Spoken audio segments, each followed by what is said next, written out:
Hello, hello, hello, and welcome back to Jonna or Glamma J Life Stories by Glamma J. I'm on the topic divorce, and it's been about, we are on vlog 7. Parts. Vlog 6 had 3 parts, and I just returned back to Wichita. And I am playing this game, chess, with this individual, 2, and I am now at checkmate. I am playing this game, I'm dancing the devil, and I'm feeling good. Meaning, when you go through stages of a divorce,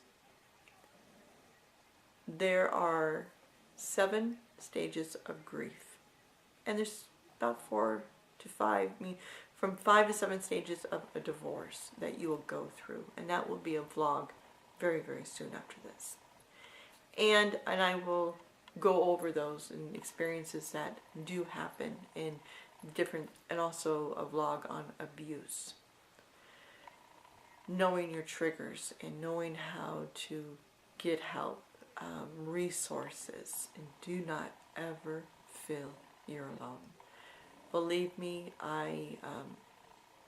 you've got to have a friend or friends who are mentally and spiritually healthy for you, that will be honest with you, that will listen to you, not tell you what to do, but listen to you, and it's going to say, you know what, I don't think you're making a right decision. And it's going to be tough. It's almost like tough love in a way. And that's when you really find out who your friends are. During this process too, going through a divorce, you find out the friends that you had together are now different. You know, there are girlfriends that I had that they knew what I was going through, but we're not friends really today. They went on the opposite side, and I'm thinking, why? And I understand why today. Then I didn't. So, coming back to this testimony that I'm giving on divorce is, I had just gotten back from Omaha. I had a wonderful friend, Farah, that her and her ex had came and got me, and I had made a conscious decision to go back to what I was running from. And the reasoning is, I could have gone back to Linda. You're absolutely correct. I could have gone back to his shelter. You're absolutely correct. I could have made a lot different decisions, but I did what I did for many different other reasons. And one of the reasons was I wanted to fight, meaning I wanted to prove to myself I was strong enough to beat this, which sometimes is not always the safest thing, because I'm very blessed to be alive today. And secondly, I was so worried of losing everything. I wanted to get my stuff back, my material items. And I'm going to be honest, the things that I was so worried about losing, I had my original Christmas tree. This sounds horrible. This is something I want you to know what I was thinking in my mind at the time. This is the Christmas tree that I had when I was little. This is the family Christmas tree. I have it. I didn't want to lose it. I had all of my grandmother's stuff there. I didn't want to lose that. I know that this individual is not stable, and I would have lost it all. So I went back for material items, my material items. I went back to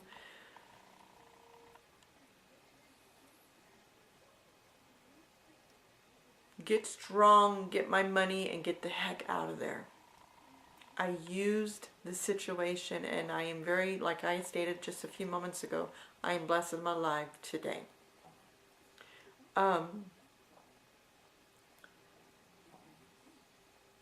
I had gotten a job at Lowe's, and I'm very thankful for that. The team there were very supportive, and they knew what was happening. And I had to get rid of my Jeep, and there's things that you have to do or give up. And my priorities at the time were children, getting out on my own to get stable because the divorce is final, but I can go back to court now and get my children share custody. I'm okay getting share custody, if that makes sense. Okay. And the reason why I didn't have the children and why I didn't fight it, because I knew financially I couldn't afford it. And the thing is that he was paying me now spousal support for. I had to pay $332 a month for DJ for child support. Sydney was already grown, but I was receiving $600 for alimony. So actuality, I was getting $300 a month for alimony from my ex, and that was helping on top of that. And I was using that funds to get back on my feet, to get out. You have to understand too, you have to be on top of it with your divorce. And I didn't get my alimony till the very, very end. It was a few, like April, May, until my alimony started kicking in. And I had to go back to court and get that because they were taking out child support probably the year, 6 months prior, almost a year prior, is because the children come first. And I'm okay with that. I am totally okay with that. So they had to go back. It was about a year. It was a year. So they had to go back, and that will be a different vlog. I'll tell you, ladies and gentlemen, your rights on that. And it retroactive me. And they kicked out of the money that he did not pay me for my alimony all that time, maybe 2 years. Oh my goodness. If I remember that right, they had totally washed out the child support. So I was done paying child support. So I was getting my $600 a month. And that was maybe 5 months that I received that, because my new journey, my new book had opened up. So, and that's okay. That's all right. But anyway, I just jumped around there, and I apologize. There's situations I want you to be aware of that if could be going through it, and then things that you need to think about. Paying child support for a child is very, very important. That is your responsibility. And I knew it was my responsibility. And heck, so I was going to say, if you can pay $300, why didn't you not pay it? I mean, why did you not have your son? On that note, I'm going to tell you why I did not, is because my son was going through school in Derby, and I didn't want to go back to Derby because that was a community that I was living in for the past 16 years, and people knew that my ex-husband was having affairs, and they weren't being honest with me. And I wanted my son to be stable in a school system because of all the times that I had changed, or my mother had pulled me in and out of 7 different schools. I didn't want that for my son. So that is the reasoning behind that. Not because I didn't want him or I wanted to play around. That's not why. I was trying not to be selfish. I was trying to do the right thing. And his father made a lot more money than I did. A lot more. Oh my gosh. A lot more. So I knew DJ was being taken care of. I knew he had the fundamentals of, my son's very smart. And I'm so proud of him. And it was hard on DJ. DJ knew everything of what happened between his father and I, but the kids didn't know what was occurring with me because I did not want them to worry. I didn't want them to know the truth. They saw their mother fail. Yes, DJ saw his mother live in a house with a woman, Marilyn, that was a wonderful angel that was part of the stepping stones of freedom. She put the thing in the back of my ear saying, you need to be careful. He's not who you think he is. He is not healthy. So there are people in my life, and that's embarrassing when your children see you from a beautiful own apartment to living in this situation, to running away. Now mom's getting a new place. How is mom going to get a new place? And I had to be so quiet about this. I cannot tell anybody, meaning ones that would be able to go back to this individual. So what I did was, I knew I had enough money to rent a U-Haul. I had a friend, Sally, and Linda. And Linda's son helped, Jason, and Sally and her husband and her daughter helped.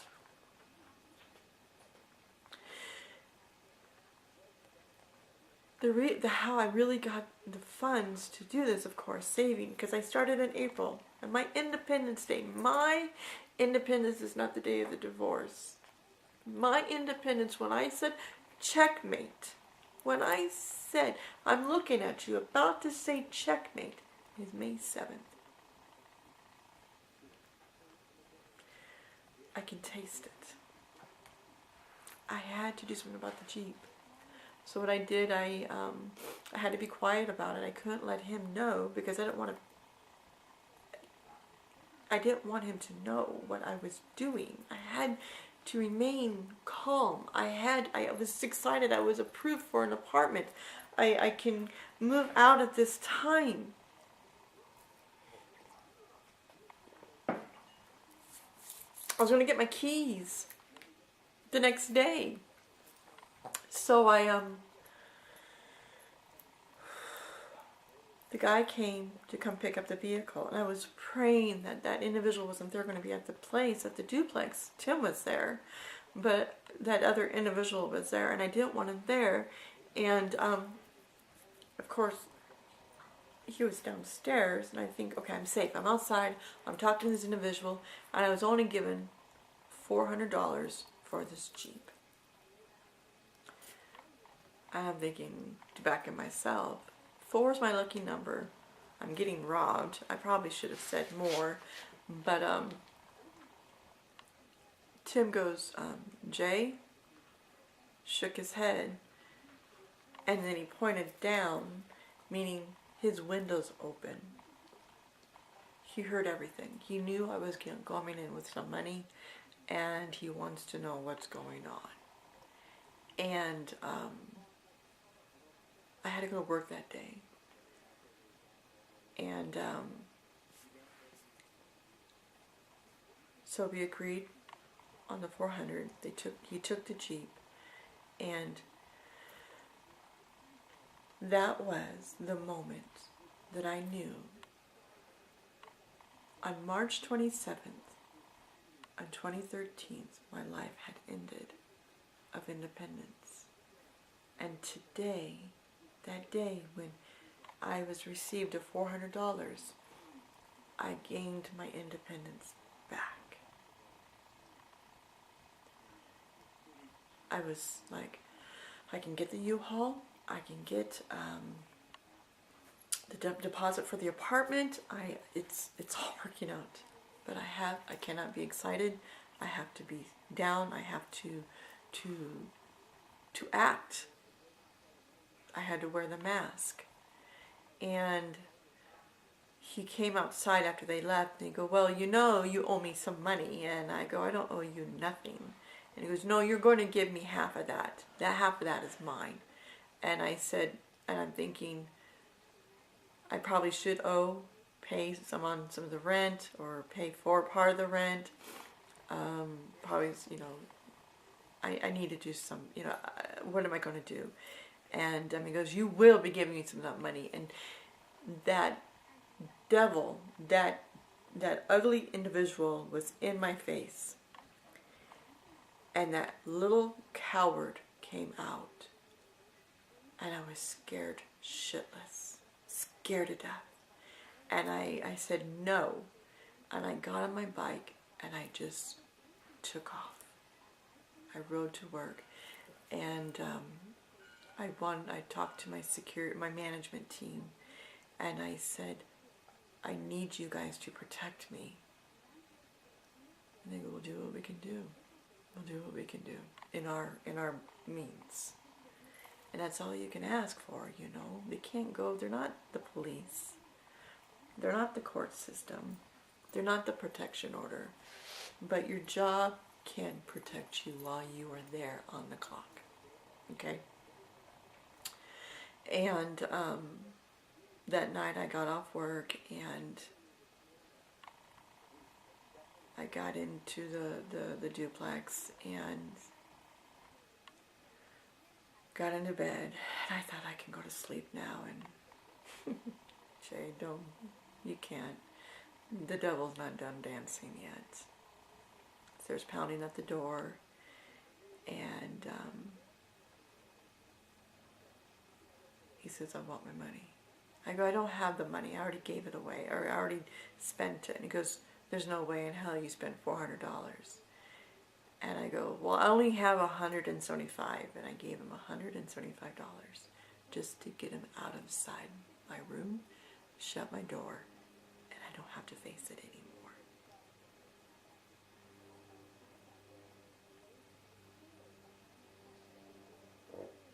The next day, I'm thinking it's the next day, somehow I got out of the house. I met with the gentleman, got the keys for the apartment, and I was in cloud nine. I was holding my independence, and I contacted Linda, and we went and got the U-Haul, and we showed up. We started loading, and loading. He made it difficult. He was there. He was very ugly. He was a horrible situation. He got into Linda's face. He got into Jason's face, her son. There was almost a fight. The police were called. And they knew that I was trying to leave. The police knew. The police knew of our record. They were called a couple times. They knew it was a domestic situation. They knew I was leaving. And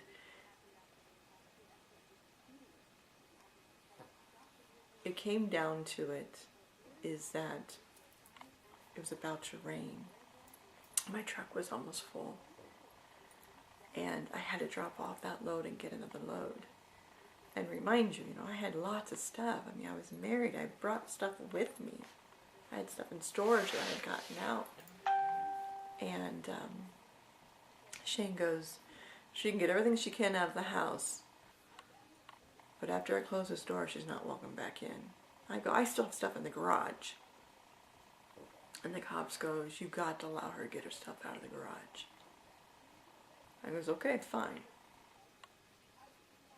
And he knew whatever he heard from the police had, because he'd go back to jail. They knew. So, at this time, Sally and her husband were able to help me at this time during the day. We heard and unloaded the vehicle, the truck, and we went back, and thank God I had David there with us. Thank God. He worked with the sheriff's department, and that was part of my protection. And I never had my kids involved. I didn't want my kids there. I didn't want them to see their mother break down. That was vicious. It was, he tormented me. I was at checkmate, and he made me, it was horrible. The way he was taunting me, the way he was talking, he's an evil individual, and I cannot. When you are in that situation, you need to remove yourself, because it's sickening. It's like a virus. It just spreads. And I broke down. I was screaming, and I've not screamed like that. I don't think I've ever screamed like that. And the landlord Harold, I had told him before vlogs, that he takes advantage of, he stole from him, and I was honest with Harold, but Harold just stood there and stared at me. I never told his wife that. I thought, you are a weak man. And I really felt that. You are a weak man. But in actuality, he probably didn't want to be involved. He's a businessman. He didn't want to save me. That wasn't his job to save me. I think he was more worried about the property because it was Harold's property. So he probably wanted to make sure I wasn't going to destroy it. And you surely got the wrong person to think I was ever going to destroy your property. And you, ladies and gentlemen, when you get into a hostile environment, you got to remain calm. And that is when that last hit he did, and what I mean by hit, the words, the exchange of words, I just stood there and looked at him and I thought, I dismiss you. Saying in my head, I dismiss this evil hurting me. You are not allowed to hurt me no more. You are not winning. I am now protected by God, by His sword, by His helmet, by His shield, by His word. Don't ever think you're going to ever hurt me again. And it was gone. It was gone. Rely on your faith. Don't allow fear chase you. Don't face or look for it, because it's always there. Believe me.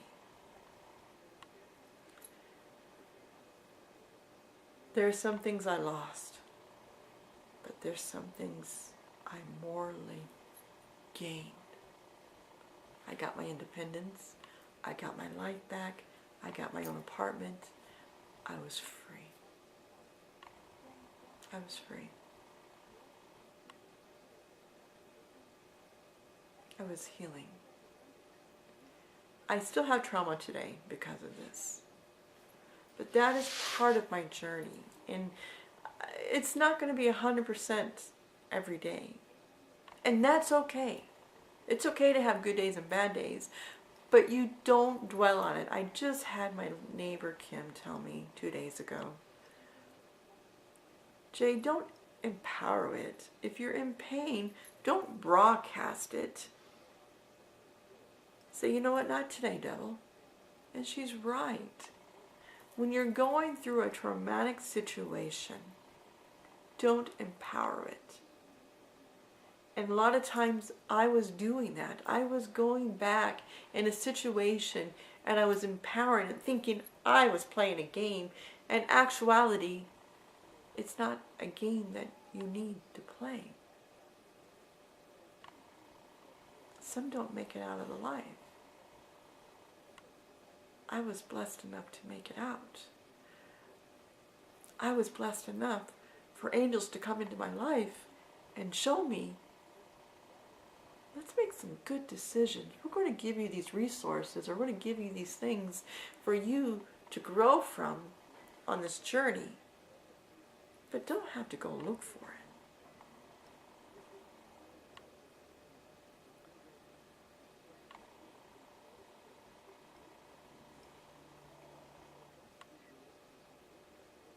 In 2014, this gentleman, I met him on a dating thing called Plenty of Fish. I've never said this. And God must have known Jay is okay. Jay is still healing. Jay is ready to be loved. Jay is ready to be loved. And that's when Ray came into my life. I remarried to a man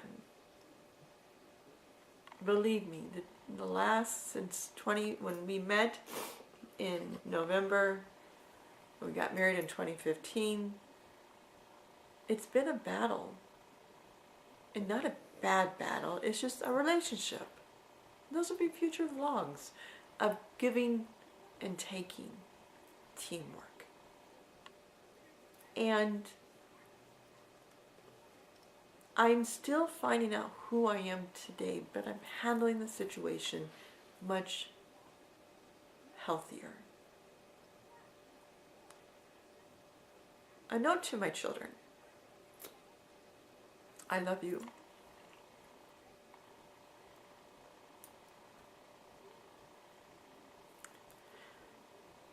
I never wanted to fail you as a mother. I am so proud of you, and I thank you for not giving up on me. You are remarkable children. I am proud of you, and I pray every morning and every night you never have to dance with the devil.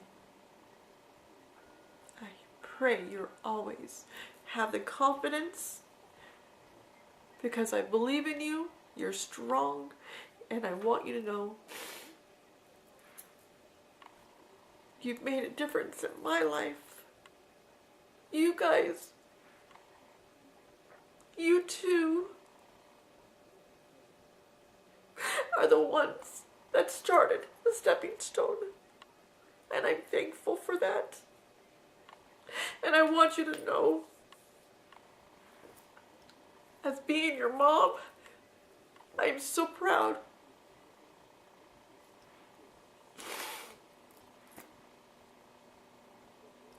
I'm blessed. I'm blessed. I'm very, very blessed. I'm blessed the people who were through this path of mine, this journey, this chapter.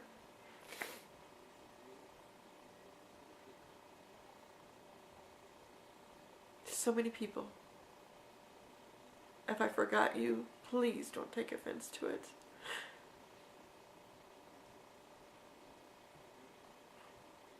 Marilyn, Marianne, Linda, Sally, Pam, Farah, my sister, my mother.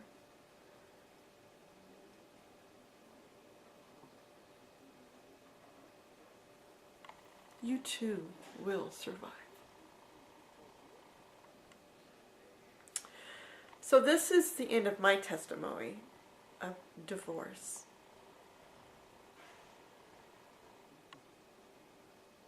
You are strong. You are beautiful.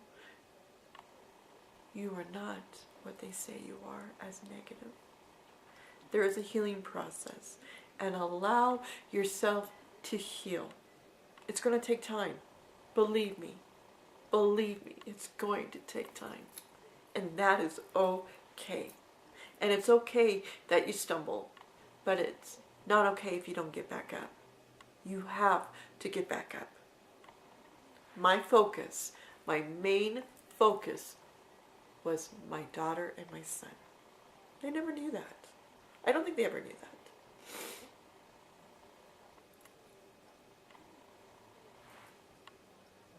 Thank you for listening. Come back. There will be a next vlog, and it's going to be discussing the abuse and grieving, and it will all make sense in the puzzle, and it might help people who are dealing with it, because divorce is like a death. You're losing a part of yourself. You're losing that half that you're so used to being all those years, or all that time you're with that individual. So thank you. I love you, and